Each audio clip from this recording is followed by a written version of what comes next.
নমস্কাৰ। ভাৰতৰ স্বাধীনতা সংগ্ৰামত অসমৰ মহিলাসকলে এক গুৰুত্বপূৰ্ণ ভূমিকা গ্ৰহণ কৰে। অসহযোগ আন্দোলনৰ সময়ত অসমৰ চাহ বাগিচাত কাম কৰা মুংৰীয়ে গান্ধীজীৰ দ্বাৰা অনুপ্ৰাণিত হৈ সুৰাপান বিৰোধী আন্দোলনত অংশগ্ৰহণ কৰে আৰু পিকেটিং কৰি থকা সময়ত আৰক্ষীৰ লগত হোৱা সংঘাতত মৃত্যুবৰণ কৰে।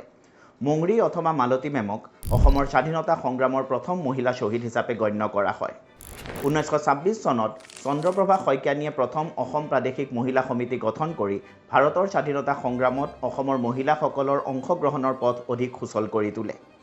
তিনি সন্তানৰ মাতৃ হৈও ভাৰতৰ স্বাধীনতা সংগ্ৰামলৈ আগবঢ়োৱা অৱদানৰ বাবে অসমৰ ভানুমতী তালুকদাৰক মহাত্মা গান্ধীয়ে সৰোজিনী অৱ আছাম বুলি অভিহিত কৰিছিল।